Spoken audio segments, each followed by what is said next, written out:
ಏನಿವತ್ತು ಮೊನ್ನೆ ಬೆಂಗಳೂರಿನ ಪ್ರತಿಷ್ಠಿತ ಹೋಟೆಲ್ ತಾಜ್ ವೆಸ್ಟ್ ಎಂಡ್ ಅನ್ನುವಂಥ ಐಷಾರಾಮಿ ಹೋಟೆಲ್ನಲ್ಲಿ ಮೊನ್ನೆ ಒಂದು ಹಿಂದಿ ವಿಚಾರವಾಗಿ ಹಿಂದಿ ಏರಿಕೆ ಮಾಡುವಂಥ ಕೆಲಸವನ್ನು ಕೇಂದ್ರದ ಕೆಲ ಮಂತ್ರಿಗಳು ಮತ್ತು ರಾಜ್ಯದ ಕೆಲ ಮುಖಂಡರುಗಳು ಹಿಂದಿ ಒಂದು ಕಾರ್ಯಕ್ರಮವನ್ನು ಆಯೋಜನೆ ಮಾಡಿರ್ತಾರೆ.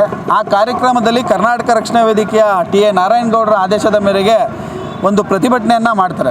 ಪ್ರತಿಭಟನೆಯನ್ನು ಮಾಡಿದಂಥ ಸಂದರ್ಭದಲ್ಲಿ ಅವ್ರ ಮೇಲೆ ರಾಜ್ಯ ಸರ್ಕಾರ ಸುಳ್ಳು ಮೊಕದ್ದಮೆಯನ್ನು ಹಾಕಿ 41 ಜನ ಕಾರ್ಯಕರ್ತರನ್ನ ನಿನ್ನೆ ದಿನ ಬಂಧನ ಮಾಡಿ ಅವ್ರನ್ನ ಇಲ್ಲಿವರೆಗೂ ಕೂಡ ಬಿಡುಗಡೆಯನ್ನು ಮಾಡಿಲ್ಲ.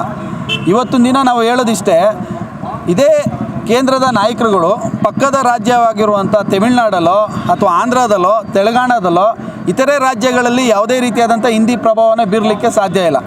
ಆದರೆ ಪದೇ ಪದೇ ಬಂದು ಕನ್ನಡಿಗರನ್ನ ಕೆಣಕುವಂಥ ಕೆಲಸವನ್ನು ಇವತ್ತೊಂದು ದಿನ ಕೇಂದ್ರ ಸರ್ಕಾರ ಮಾಡ್ತಾಯಿದೆ. ಜೊತೆಗೆ ಹಿಂದಿಗೆ ಅಷ್ಟು ಪ್ರಾಮುಖ್ಯತೆ ಯಾತಕ್ಕೆ ಕೊಡಬೇಕು? 22 ಭಾಷೆಗಳಿದೆ ನಮ್ಮ ದೇಶದಲ್ಲಿ. ದೇಶದ ಒಕ್ಕೂಟ ವ್ಯವಸ್ಥೆಯಲ್ಲಿ 22 ಭಾಷೆಗಳಿವೆ. 22 ಭಾಷೆಗೂ ಸಮಾನತೆಯನ್ನು ನಾವು ಕಂಡ್ಕೋಬೇಕಾಗುತ್ತೆ. 8 ಜ್ಞಾನಪೀಠ ಪ್ರಶಸ್ತಿಯನ್ನು ಪಡೆದಿರುವಂಥ ಏಕೈಕ ಭಾಷೆ ಅಂದರೆ ಅದು ಕನ್ನಡ ಭಾಷೆ. ಕನ್ನಡ ಲಿಪಿಗಳ ರಾಣಿ ಅಂತ ಕರೆಸ್ಕೊಂಡಿರುವಂಥ ಭಾಷೆ ಕನ್ನಡ ಭಾಷೆ.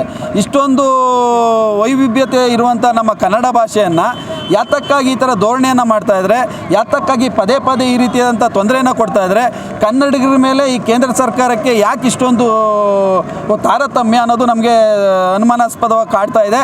ರಾಜ್ಯ ಸರ್ಕಾರವನ್ನು ನಾವು ಒತ್ತಾಯ ಮಾಡೋದಿಷ್ಟೇ, ಈಗೇನು ನೀವು ಹಾಕಿರುವಂಥ ಮೊಕದ್ದಮೆಯನ್ನು ಬೇಷರತ್ತಾಗಿ ಆ ಮೊಕದ್ದಮೆಯನ್ನು ಹಿಂಪಡಿಬೇಕು.